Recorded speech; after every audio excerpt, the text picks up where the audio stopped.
right, and For then it to I pop will up on the tube of you. let everybody know that we're here. I should have done that already, but, running a little late today. That's all right. It has been busy as hell at work. I'm sure. It's the time of year I make all my money. Between now and Christmas. Everything sounds good on my end. All right, good.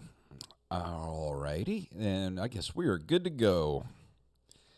Yep. Got all the tabs open and everything. So. All right, well, here we go in 3, 2, 1.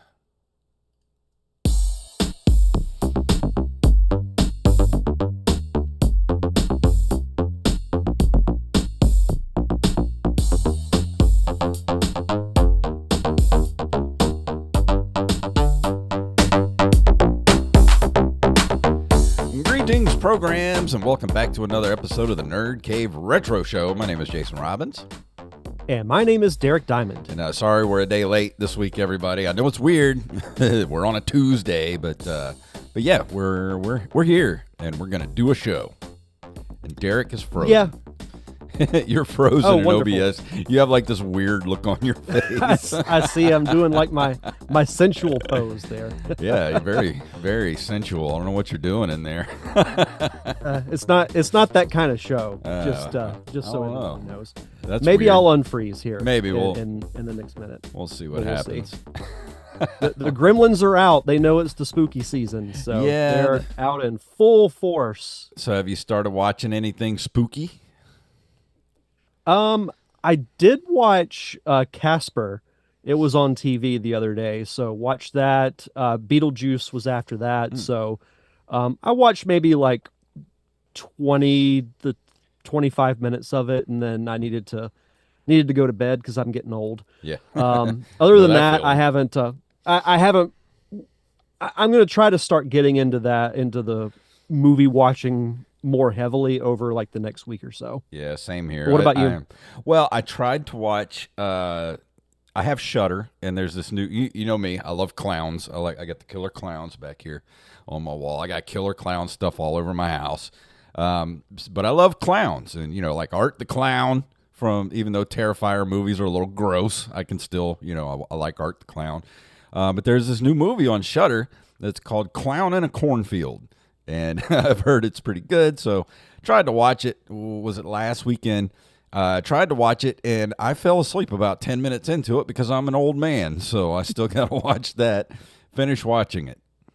Well, I was going to ask, is it because you're getting old, or is it because the movie was bad? No, the movie seemed good. I remember turning it on, watching it for about 10 minutes, and then the next thing I know, it was 6 o'clock in the morning, and I was on the couch, and the TV was turned itself off at some point. So I was like, well, guess I need to actually go to bed at this point. You must have a ghosty. Yeah, maybe. I don't know. But yeah, I really haven't watched anything else spooky yet. It's still trying to get the house decorated and all that kind of stuff. So, the season is slowly starting. Yeah, that's kind of the same boat we're in. We've got some of the decorations up, but I haven't done any of the outdoor stuff yet because I was going to do that Sunday, but then it rained all day. Yeah. So haven't, and that's one of the reasons why we didn't have a show last night is that I'm every year I work this indoor concert series called Studio Amped that's at the WSRE PBS station that's at the college about a couple of blocks from my house. It's all original music. It's original bands, local bands, and I just get to run camera for it. That's cool. It's I've done it off and on, or for the most part, since I think 2014. So going on, there's a couple of years that I haven't done it, but I've been involved with it for a decade plus now, and with everything that's going on with public funding getting cut and all of that stuff. I don't know how much longer the station's going to be around, honestly. And I found myself kind of walking around the inside and like looking at all the different studios and everything, because that's where I went to college too. Yeah. That's where I had the majority of my production classes.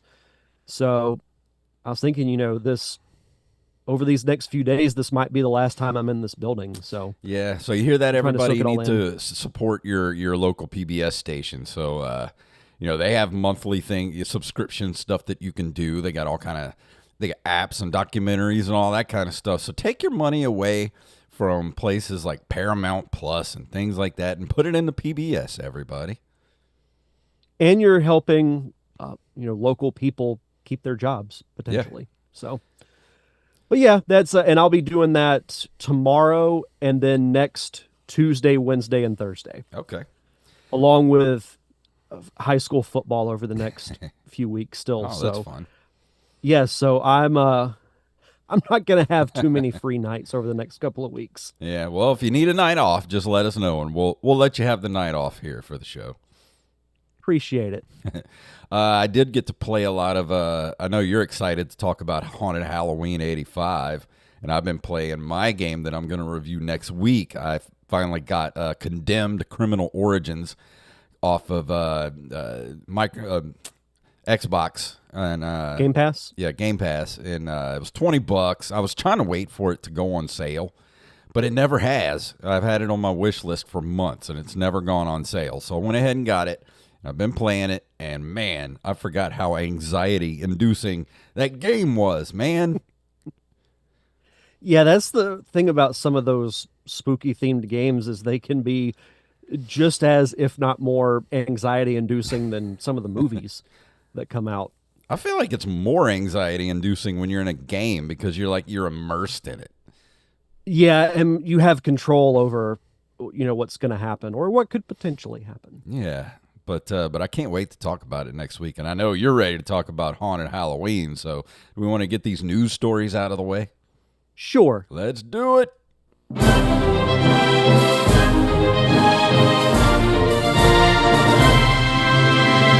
And don't forget, any voice messages that you want to send to us, go to voicecast.app/NCR and click the leave us a message button.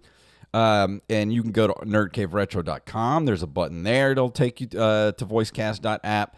And you don't have to sign up for anything. You literally just go there, press the little record button. It'll leave us a message, and we'll play it on the show. And also, some of this week's stories were provided to us by, actually, all of the stories were provided by Armez Jackson. And if you have a news story you'd like us to cover, send them to nerdcaveretro@gmail.com. And the first story is from... let's see. ScreenRant.com. Activist group urges Nintendo Switch to boycott over Nintendo marketing practices. Activist group Gaming Consumer Rights has launched a website urging people to boycott Nintendo in response to its poor marketing practices surrounding the Switch 2. It's intended to educate consumers about the Switch 2 and what they claims to be malicious marketing tactics by Nintendo to trick and scare fans into purchasing an overpriced console and repackaged $80 Switch 1 games. I don't see any problem with this because somebody needs to knock Nintendo down a peg or two. Because I was hearing that they're releasing some DLC for the new Donkey Kong game, Bonanza, and apparently it's just part of the game that they yanked out and then kept it out and then shoved it back in as DLC 2 months after its release. So technically that game is $100 game now if you want the game plus DLC. That's shady, Nintendo. That's EA level Yeah. of penny pinching. Yeah, no kidding.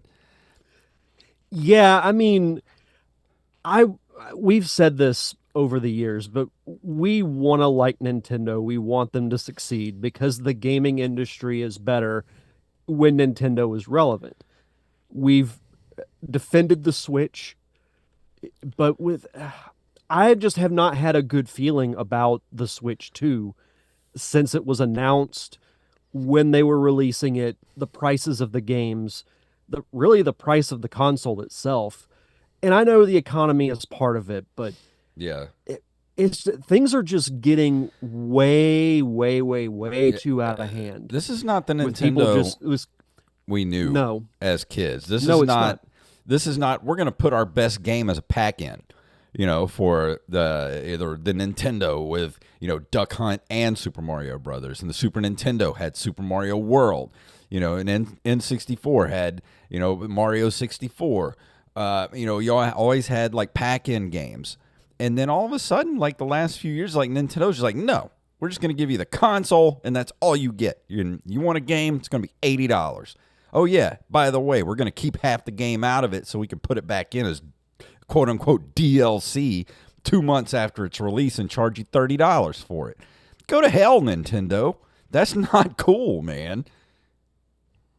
I'm going to call this era that we're in, I'm going to call it the corporate era. Yeah, it is. Because you look at really any company that we followed growing up, like whether it's Nintendo, I could throw in WWE as an example too, of where it's really more about money and how they can just squeeze every little bit of whatever they can get out of us. Well, you know what it is? Because it's all about the money. Is we don't enforce monopoly laws anymore. So now there's only like 3 companies left in the world that own everything.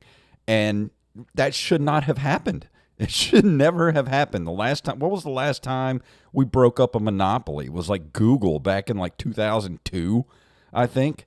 And we haven't done anything to any of these companies since. Like Disney owns everything now. I'm surprised Disney doesn't own Nintendo at this point. Like it's ridiculous. You may have just willed it into existence. Oh, probably. It would not surprise me at all. But one of the last things that I want to read here, they claimed in the press conference, or the press release, Nintendo deserves harsh criticism for its role in hijacking prices, threatening physical media, controlling digital activity, creating purposely obsolescent hardware, and illegally bricking consoles. In-person protests are planned for the upcoming New York Comic-Con and the Game Awards. And I want to say New York Comic-Con is this weekend. I think it is. So we'll see what comes of that. Yeah, we'll see. There was it says here the website states that it's time we switch to a new gaming platform. If somebody doesn't have that on a sign at New York Comic-Con, huge missed opportunity. Yeah. Because that's a great pun. Exactly. But yeah, I agree with them. Like Nintendo has gotten as bad as, like you said, they're like EA now. It's like they don't care. The consumer is not the important part anymore. Like it all used to be about keeping the consumer happy. The customer's always right. Try to give more value than what you're charging. Because like I said, you used to get the best game on the console as a pack-in game, as a loss leader, to get people into your ecosystem. And now it's the opposite of that. And I don't understand it. It's the same way that like around here, and it's like, back in the day, I remember, and I know this is kind of a weird comparison, but when I was, a kid and the casinos first came around here, that, the buffets were like $10 to get people into the casino, and then they eat and then they go spend money. But now you go to the casino and it's like $50 a person for a buffet. Like, what kind of world are we living in now? The corporate world, my friend. Yeah, and Nick's right. He said Nintendo knows their consumer base will buy their console and games. And I kind of used to be that way. I was always a Nintendo apologist. But at this point, I can't defend them anymore. And I honestly have no desire to buy a Switch 2 at this point. No, and I'll still play, some of the older games. Like I'm going through and playing all the Zelda games because I already have them.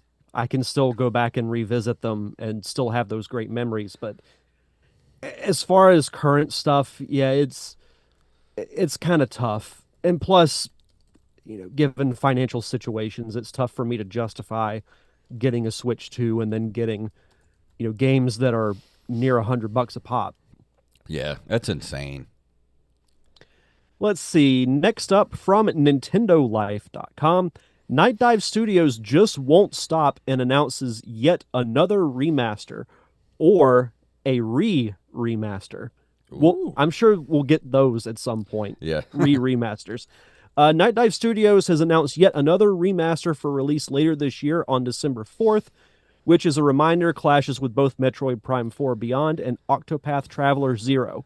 Confirmed for PC and consoles, Blood Refresh Supply is an updated version of the studio's 2019 remaster Blood Fresh Supply, which itself was a remaster of Blood, which was launched in 1997 and was developed by the now defunct Monolith Productions. This is like remasterception. Yeah, I don't remember this game at all, though. Did you I don't watch either. the little trailer for it here? I have not. No, nothing jogged a memory for me. Like I just don't remember this game at all.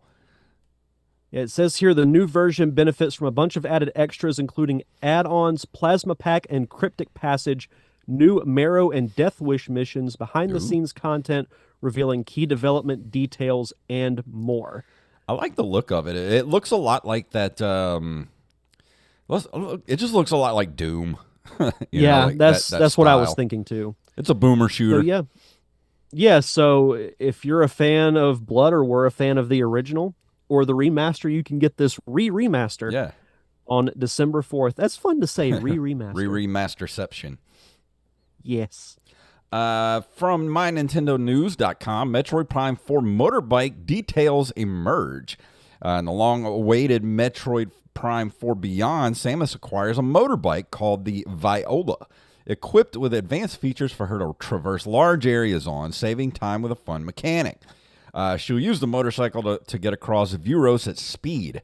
Nintendo has revealed some additional details on their official website. Let's see. Boost. Temporarily boost your speed, knocking enemies back or shattering ore. Power slide. Slide sideways while boosting, known as power slide, will send enemies, ore, and other targets flying. Projectile. Fire a projectile that tracks your target. It can lock on to up to 5 enemies at once, attacking them and then returning like a boomerang. And you can summon Viola at any time within the available area. Dismounting will return you to Samus's perspective and resume your exploration. And to return alive from the unknown planet to which she was transported, Samus will use her newly acquired psychic abilities and Viola to clear her way. I didn't know Samus was going to have new psychic abilities. No, I didn't either. I haven't read too much about Metroid Prime 4 lately. It's kind the motorcycle actually looks really cool. There's some artwork at the top of the article. If they don't put this in the new Mario Kart game as DLC, I know. That's a huge missed opportunity. It's got almost like the wheels are glowing with that kind of bluish hue that you might recognize from the other Metroid Prime games. Yeah, it kind of has a it reminds me of the light cycle from Tron Legacy. Yeah. It's got that vibe. The new Tron comes out this weekend. Yeah, but you know what? I don't like Jared Leto, and I don't like what Disney's doing lately. So you know what? I'm not going to go see it in the theater, even though if you could see my computer screen right now, I have a huge Tron screen, whatever you call it, the background on my screen. It's Tron, because I love Tron. I love Tron everything. I will watch Tron any day, anytime. But I'm not going to watch Tron Ares in the theater, I don't think. Just because I just... No. Why Jared Leto? Why? Why him? I'm telling you, if there is a talent agent Hall of Fame, his agent should be like the headliner of the whole thing. That dude could sell ice chips to an Eskimo. I mean, it's... How does that dude keep getting work, man? I don't know. Nobody likes that guy. He keeps been getting reading movies. I've been reading some reviews about it, and it's about what I expected. Visually, it's great, but that's about it. Nick, do yourself a favor and go watch Tron. You've never seen Tron? Dude. Just keep in mind that the effects are... This movie came out in like 1981. But it's still cool. It's so good. I love Tron so much. You know what they needed to do? They need to redo that Tron game they came out with on the Xbox. You remember that game, Tron 2.0, I think it was? I never played it, but I remember hearing about it. Yeah, that was a really good... It was like a first-person shooter almost, but it had light cycle stuff in it and everything. It was a really good game. And it was, based off the original movie, so it was like it had that look to it. And man, they really need to do a remake of that. And Nick says, and his band is awful. Yeah, what is it, 30 Seconds to Mars or whatever? Yeah. Yeah, don't like it. Oh, Justin Uh, Nispel in the chat room and Chuck in the chat room. Thank you guys for hanging out with us. yeah. Old Justin Nispel hanging out with us. Yeah, that's Let's see. everyone's homework for the week is Yeah. to watch Tron. Go watch Tron. That's your homework for the week. And this last one. Let's see. Oh, yeah, that's me. From MyNintendoNews.com, Capcom explains why they are releasing 3 Resident Evil games simultaneously. Because they're awesome. I have a reason, but I'll save it for after I read the article. Nintendo Switch 2 owners who have yet to play Resident Evil 7, Resident Evil Village, and Requiem are in for a treat as all 3 games launch on the platform on the very same day. Resident Evil Requiem producer Masato Kumazawa has explained why they decided to do this, and the reason is simple. The company wanted to give those who have missed out on the games a choice. They can either start with Resident Evil 7 and play them in release order, or just jump straight to the promising Resident Evil Requiem. There's also the other reason, too, and that is Capcom likes money. Yeah, that's the biggest reason. And people love Resident Evil.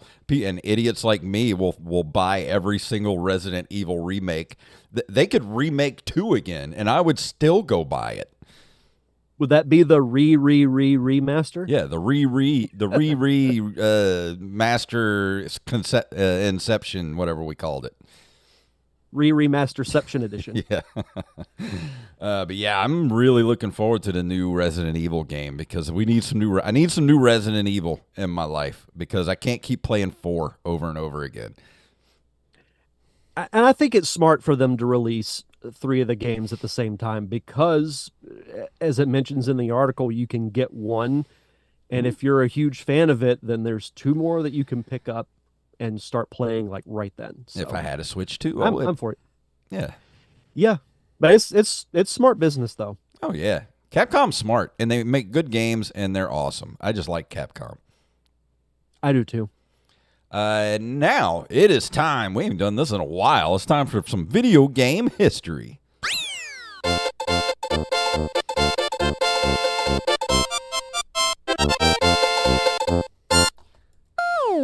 On October 14th of 1991, Nintendo releases Mario the Juggler, the final Game & Watch title. I have never heard of this in my life. If I remember correctly, we did talk about this last year, and one of us accidentally called it Mario the Jugular. Oh, that's right. Now I do remember. Yeah, and then we were both tickled the entire episode because Mario of the it. Jugular sounds like But- like a serial killer. Hey, when Mario becomes public domain, there's our movie idea, Mario the Jugular. So is that all this is? Is Mario juggling this game? That's all it is? Yep. The object of the game is to keep juggling bombs, stars, and hearts. All right. That sounds boring as hell. Yeah, that's pretty much it. But, if I came across this at a flea market, I would still buy it. Oh, 100%. October 14th of 1998, Microprose releases Star Trek The Next Generation Klingon Honor Guard for Windows in North America. Wow. Never heard of this. I haven't either, but I love the cover art. Oh, that is cool. It's just a close-up of a Klingon face holding a blade, and that's all you need. Might have to look and see if we can get this on Good Old Games or, damn it, what is the name of that site again? Playclassic.games. Yeah, playclassic.games. If it is, we might have to review this. This looks cool. That website name is ingrained right here. It will not stick in my head for nothing. It's okay. That's why I'm around. Yes, I need you because, I'm probably going to have Alzheimer's, so I'll need you and, everybody next to me to help me remember stuff. That's all right. October 30th of 2001, Traveler's Tales and Universal Interactive release Crash Bandicoot: The Wrath of Cortex for the PlayStation 2. Yeah, this was the first post Naughty Dog Crash Bandicoot game, and it was actually the first Crash game, I think, to be released on a console other than a PS2. This was the PS2 date, and then I think it came out a couple of months later for the Xbox and for the GameCube. I don't remember it It coming was out for the Xbox. it was all right. Like it plays in the same style as the other Crash Bandicoot games, and I did review this a while back, and Yeah. it's not bad, but I think kind of by that point I was tired of the Crash formula, I do remember and this that's box art being on an Xbox box yep. Yeah, clamshell. the and cover art thinking it has was a close weird. up of Crash, and he's in like this mechanical suit, and Yeah, there's Cortex on a monitor in the background. I remember It was thinking like it it was wasn't a weird. bad game. Yeah, it's just not right to see Crash Bandicoot on an Xbox. Yeah, it was like seeing Sonic on a Nintendo console. It was just like Yeah. what alternate universe have I woken up in? And finally, on October 26th of 2004, Rockstar Games releases Grand Theft Auto San Andreas for the PS2, and we're still patiently waiting on GTA 6. Yep, that's coming That next year. was allegedly. Didn't we hear something not too long ago about they were gonna remake Vice City or something like that, or remaster it? Or did I dream There that? are I know the games were re-released, or some of them were as part of a trilogy pack. I think it was Vice City, San Andreas, and maybe three. I can't quite remember, but I don't remember. this came out 21 years ago. Like this game could legally drink, and we still haven't gotten the sequel to it. Yeah, I reviewed this not too long ago. It still holds up pretty well.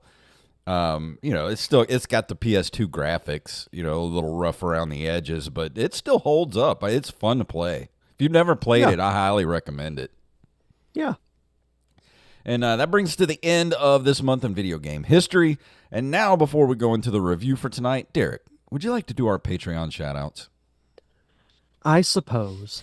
As always, we like to shout out our awesome patrons over at patreon.com/nerdcaveretro. We want to shout out Brian Piotrowski, Brady Sherwood, Michael Patrick, Justin Nispel, who's also watching in the chat, Riley Rumaldo Marquez, the official NCR fact checker Wally Phelps, Nick W., also watching in the chat, Eld the Zombie, Yup Fed, aka Knife, James, a.k.a. at Jimbo Jr. on our Discord, Raven, Danny House, Daniel Salmon, a.k.a. Bethany Fox, our amazing Discord community manager, Mr. B. Res Coffee himself, Mike Eveland, the fact checker to the fact checker, Tyler the Wordsmith Watson, Axblade07, the official NCR beat writer, Armez Jackson, who supplied us with our news stories for tonight, Carlos Longoria, better known as I Am the Rampage. Staff Sergeant Sketch, Gus and Penny, Matthew Salmon, the American Salad, the Potato, the Dream Chaser, violinist, pianist, and overall enjoyer of music, Joey, vacationing currently. Yeah.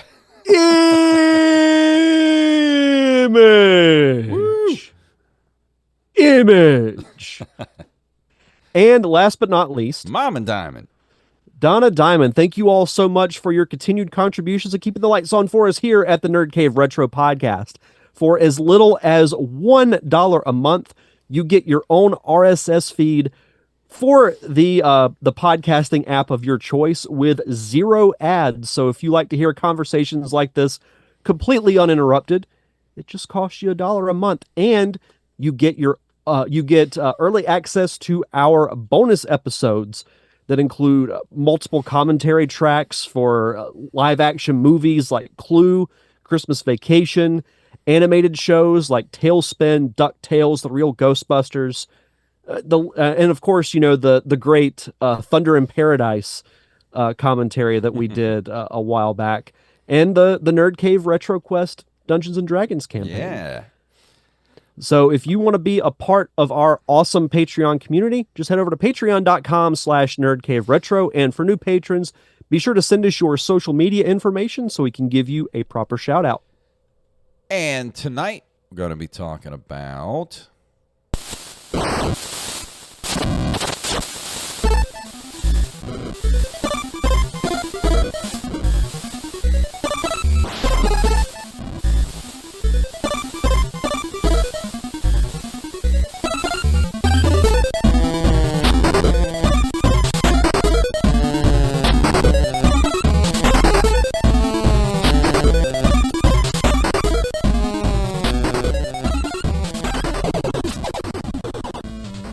If that game doesn't take you back to the 80s, or that soundtrack doesn't take you back to the 80s, I don't know what will. Mm-hmm.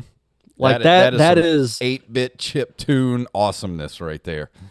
And it is shoved down your throat, and I went back for seconds, thirds, and fourths.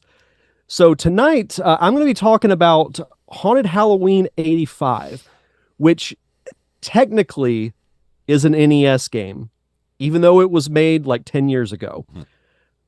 I had remembered you reviewing Haunted Halloween 86 a while back on the show. And I always struggle around this time of year because I didn't grow up playing like Halloween themed or horror themed games. So I always have to look at different lists to see, okay, well, what might be a good game to review? And then I saw this, and it was pretty highly rated. And I know we talked about it, I think, early on in the show's development, because this game came out, I think, in 2015. Yeah. Which was a year before we started doing the podcast. And we've talked about this, I feel like every couple of months, where we have this, a game that's being made for an old console, whether it's the NES or the Game Boy, and it gets funded. And not only is it digital, but they also release physical copies of it as well. Yeah. I don't believe, the cartridge itself isn't available anymore. Yeah, it's sold out. None. I don't even know if they're producing them anymore. I don't believe they are, but you can get the game on Steam, and it's only $7.99. That's not bad. Which is not bad at all. And let me tell you, if you are a fan of the old school beat 'em up platformer games, do yourself a favor. The $8 is absolutely worth it. Yeah. So the game itself takes place on Halloween 1985. And I'll read the description that is from Retrotainment Games website. They're the company that created the game. Do you have what it takes to save the town of Possum Hollow? You'll have to try hard and fight even harder to save the town on Halloween night. Possum Hollow has been haunted by an evil presence, turning even your best friends into brain-craving zombies and innocent pumpkins into poisonous, death-dealing obstacles. It's up to you to find out what is wreaking havoc on your town and destroy it, but it won't be easy. Yeah, if this is anything like the sequel, Halloween 86, The Curse of Possum Hollow, I imagine this game's pretty difficult, because Possum Hollow is a pretty difficult game. It's fun and it's worth playing. I still say it's worth playing, but it's pretty rage-inducing sometimes. Yeah, and this game is like that too. I haven't completed the game yet because I haven't had as much time as I would like. As I mentioned at the top of the show, the past couple of weeks have been kind of crazy for me. But I got the chance to sit down and, at least dedicate a couple of hours into this game. And it is like that, because if you remember the old platformers from Nintendo and even Super Nintendo, they can be pretty difficult because you have to time your jumps perfectly. There's enemies in the most inconvenient spots sometimes. Dude. But what? Sorry, I don't mean to interrupt you, but I just looked on the website here. They have Haunted Halloween 87, You're the Witch, coming out this year. This month. Ooh. It's coming out. Okay. You can pre-order it right now for $60, and it comes with a purple NES cartridge. I wish you hadn't have told me that. No, I'm kidding. Yeah, I'll have to look into that, because if it's anything like 85, I'm going to want to play it like day one. But from the very beginning of this game, it and I'll get back to the difficulty in a second, but I want to talk about like the overall presentation of it. You can tell this game was made with a lot of love from people who grew up in the 80s, grew up playing the NES, because there are a lot of like NES Easter eggs and references. I mean, it's even mentioned in the opening title crawl. And as you're going through the school, fighting your zombies, your ghosts, and other enemies, you'll see like they in the background of one of the stages, they have the old Konami code, Hmm. which is kind of cool. And then they have like, like NES Nerd Club, all kinds of NES references that are written kind of like graffiti style Yeah. on the backgrounds, which I thought was a neat little nod to the what some might call the golden era of gaming. But I'll read the a little bit of the opening title because it's you play as a character named Danny Johnstown, and it's him narrating like to set up the beginning of the game. It says, "Let me tell yins about Halloween. In 1985, the things I saw and creatures I battled. My name is Donnie Johnstown. At least that's what my friends call me, because I'm Donnie from Johnstown. I just moved here to Possum Hollow, and I'm the reason this town is no longer haunted. I saved everyone from the haunts that were destroying this town, and this is how it all went down." And then from there, you're just kind of thrown into the game. And it's an NES style game, so the controls are very simple. I mean, you have your attack buttons, you have the pause button, and you Yeah. move your character. It looks almost exactly like River City Ransom. Yeah. You can tell. If you do a side by side, it's like Hmm. they're the same game, essentially. I mean, this is the same with Haunted Halloween '86. It's got that same. The characters look like they could be interchangeable with River City Ransom.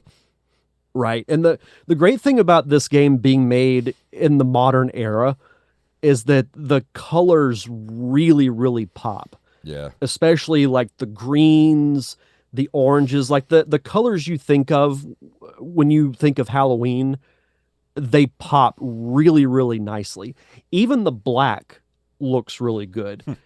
The only critique that I have of that is that sometimes whenever you have to jump onto platforms to, because basically it's like chunks of the school are gone.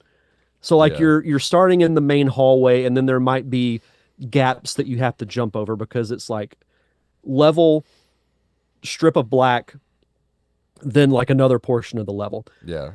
Sometimes the black extends past what you can see on the screen, and there can be enemies or platforms that you have to jump on, and the platforms will be like a darker color, Hmm. so it can be kind of hard to see. But the good thing about it, and this is kind of getting back to the difficulty, the controls on this game are so tight. Hmm. The character that you play as, or when you play as Donnie, the he's not too floaty or too heavy whenever he jumps. It's not like Luigi where he's like hovering in the air for 5 seconds Yeah. from Super Mario Brothers 2. But to me, that kind of makes up for the rage-inducing difficulty to a degree because it plays so well. I don't mind it being difficult because it's one thing if it's difficult and then like you have to compensate because of the weight of your character or the controls suck. Well, that That's was not the the case with trick. this one. And I think the makers of these games knew how to make a game that is difficult but also doable. Like you don't feel like it's being unfair. You feel like it's a challenge. Like you can get past certain parts if you try hard enough and not just it's not hard for like it's not Ninja Gaiden levels of just evilry. Like Yeah. they're not just trying to be evil, they're trying to make it challenging.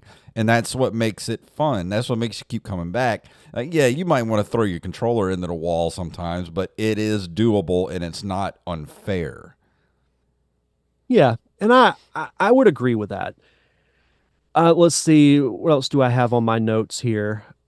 There are more cutscenes throughout the game that are the same. It's like a black screen with red scrolling text that's all narrated by Donnie. There's a lot of 80s style references. There's even NES references. Hmm. Again, being kind of that love letter to that era of gaming. The music is great too. You heard the track that Jason played before I started talking about the game. There's not an individual track that stands out to me, but I think as an overall body of music, it really fits into the style of game that you're playing. And Um, I was watching a playthrough of it, and I agree with you that there's not really one that kind of stands out, but I think they were going more for a vibe than they were like yeah. a memorable track. Well, it's like the modern Zelda games. Yeah, When you yeah, think of the old ones, there's usually at least one track from like Link to the Past or Ocarina of Time that you can stand as like that's kind of the unofficial theme of that game. But with Breath of the Wild and Tears of the Kingdom, it was more about the ambience, yeah. about just kind of blending into the environment. And you know what the soundtrack made me feel like? It made me feel like I was in an arcade Hmm. in the 80s. You know how you walk through and you Oh, hear yeah. the sounds and the music and everything from all the different cabinets. They all kind of blend together, and it on its face value it sounds chaotic, but it's almost like a calming thing as well. Yeah, there's a comfort to that. It's a No, weird, comforting feeling. yeah, no, and you're absolutely right. But this game, I don't have a whole lot more to say about it because I don't really have any complaints Yeah, other than what I mentioned about the color contrast, but even that's kind of nitpicking. yeah. That's more of like the technical side of things. But And I give major props to Retrotainment Games for making something like this because this is to me is like, and a lot of movies end up with this kind of problem where might bring back properties like a Jurassic Park or I'll use Star Wars as an example. They need to be made by people that care about the legacy. And yes. I know this isn't like at least I don't think it was made to be like a love letter to a certain game. I think it's just made as a love letter to the mid 80s Well, not when it only comes to that, but video games with the vibe. just kind of like the horror movies of the era as well. you know, m- Movies like Night of the Creeps, things like that. Like it gives that kind of, or The Blob. It kind of has Yeah. that vibe to it. So you can tell the people that made these games are really into just that, how to capture that feeling, and it's very cool. And if these were still on sale, I would buy hard copies of these for the NES. But I don't even know. Like, let me just out of sheer curiosity, let me see how much these go for on eBay now. Let's I'm see. scared of what you're going to say because I feel like it could be at least Halloween double the price. It's really 85. cool because the actual cartridge is like a slime colored green, like the old Nickelodeon Ooh. slime. As a buy it now for $700. What? And it's the only Yeah. one on here. Wow. Yeah. That's disgusting. So, Chuck, I know you're in the chat room. If you're throwing money around like you're a Rockefeller, go get you a copy of this for $700 on eBay. Yeah, I think I'll stick to just playing my copy on Steam. Yeah, I would say $7 is nice to get it on Steam. And I got Halloween 8. It might even be on the Switch because I got Halloween 86 on the Switch. It may be, yeah, it might be on the Switch too, on the eShop. More than likely, it would be. I don't see why it wouldn't. I've never looked for it, but I don't see why it wouldn't be. Yeah. And But whether it's if you like these games, go pre-order Haunted Halloween 87, Year of the Witch. It comes out this month. It's crazy. not to be confused with Halloween 3 Season of the Witch. Yeah, I would play that That NES reference was game. for you, Joey. No, Chuck says I buy cheap on Goodwill. Uh, Chuck's nickname should be Moneybags. Yeah, old Moneybags Armstrong. But yeah, Uh, I really want to play this. So I might, if it's on the Switch, I might get a copy of this to play for the Halloween season because I really liked Curse of Possum Hollow. So I'd imagine I'll like this one too. yeah, it's really good. I think you would really like it. And as far as a number score, I'd give this a solid 9, probably even 9.5 out of 10. Like it is exactly what I was looking for. Yeah, It met my expectations. It feels like I was playing like a true NES game. So props to Retrotainment Games. I go get it now and they're is the what I would perfect say. I loved Haunted Halloween 85. they're the perfect spooky games to play for Halloween. And next year we'll both do a review of Halloween '87. That'll be our next year Yeah, review. yeah, I would love that. That could be because what usually the week of Halloween we either do a dual review or some kind of roundtable. So Yeah. I think we can go ahead and not pencil it in. We can write that in Sharpie. And for our Patreon commentary track this month, we're floating around the idea of Friday the 13th because we've never done any Friday the 13th stuff before. We have given a lot of love to Halloween and Michael Myers, and rightfully so. Yeah, yeah. He And deserves we've it. even talked about Nightmare on Elm Street, but never, I don't think we've ever really talked about Friday the 13th. Yeah, well, up yours with a twirling lawnmower. Ah! Whatever that means. I don't know, but it sounded great at the time. But yeah, I'm all for Friday the 13th. I haven't seen the original Friday the 13th in so long. I don't even remember it. I haven't either. My other suggestion was going to be just because I've been looking for an excuse to watch it. Wes Craven's New Nightmare. Ooh, that's not bad too. That was the inspiration for Scream. Mm-hmm. Well, we'll flip a coin and see which one Yeah, we should do because I'm okay with both of those. yeah, same. But that's going to bring us to the end of this episode. And next week, I'm going to do by popular demand. I'm going to be talking about Condemned Criminal Origins for the Xbox 360. So if you're interested in hearing about that game, I got quite a lot to say about it, and that's coming up next week. And Chuck says the Friday the 13th TV show is on something regularly now. Is that the old Friday the 13th show that was on Fox back in the day? Because that was a weird show. Do you remember that at all? I do not know. They had a Friday the 13th TV show and they had a Nightmare on Elm Street TV show, and neither of them had anything to do with Freddy or Jason. It was just kind of like they were like anthology shows. The Friday the 13th one was weird because it took place in like this antique shop. Oh, and he says yes. So it's apparently streaming somewhere now, but it took place like in an antique shop, and it was like each episode was like an anthology story. It's weird. You have to go back. Maybe we should do a watch along or something. Commentary for 'em. track? Yeah, I'm Yeah. kind of for that. We'll have to find out where they're streaming at, and if not, we can always have a complex way of streaming it. I was about to say we'll pull the old baseball umpire method and just Yeah. call in the righty.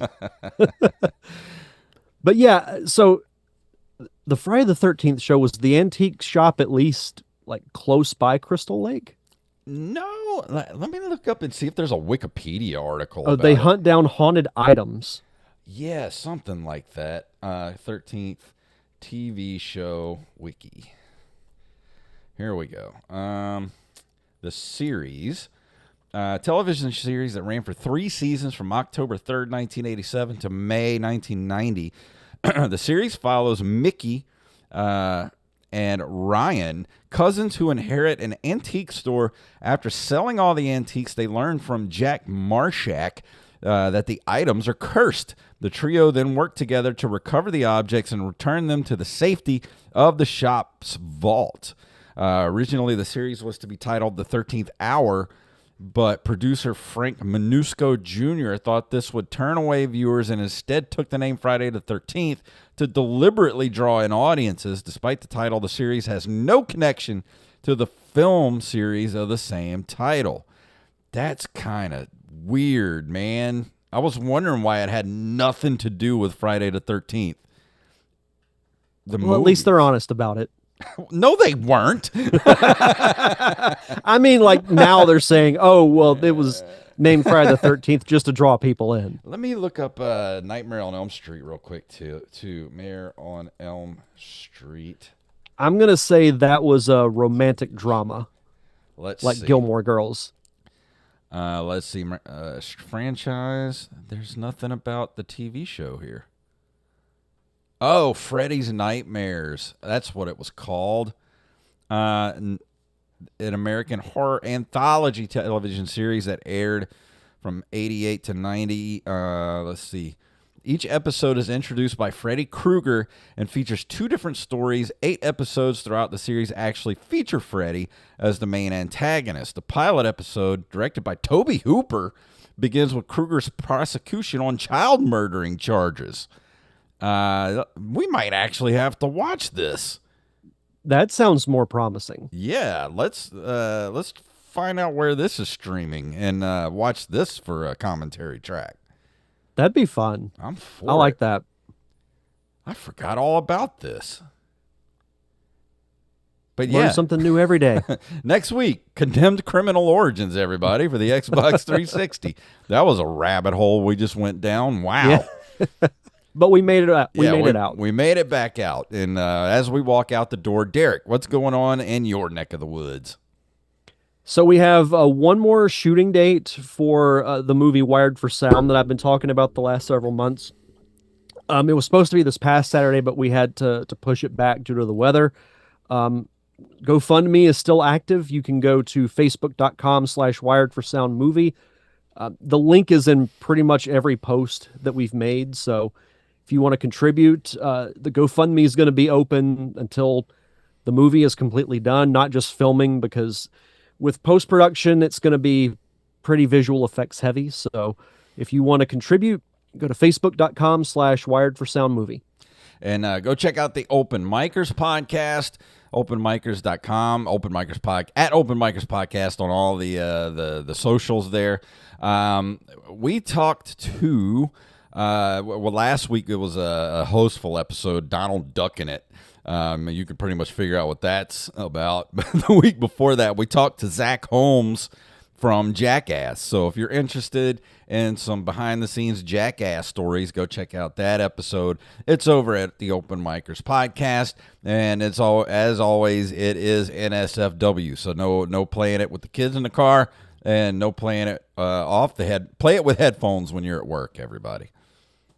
Yes. So that's going to bring us to the end of this episode. And if you want to leave us a voice message, leave us a voice message at voicecast.app/NCR. You don't have to sign up for anything. You just leave the message and we'll play it on the show. Email us at nerdcaveretro@gmail.com. And of course, nerdcaveretro.com is our link tree. That takes you everywhere you need to go. All the socials, all the ways to give us money, and of course the merch shop, which is at ncrmerch.com. We got all kind of designs for t-shirts, hats, magnets, bags, mugs, whatever your nerdy heart desires. And if you can't do that, like I get it. Times are tough. Money's tight. It's free to go leave us a review and or a 5-star rating on all podcasting platforms. Derek, please tell them what it's all about. Up yours with a twirling lawnmower. I knew it.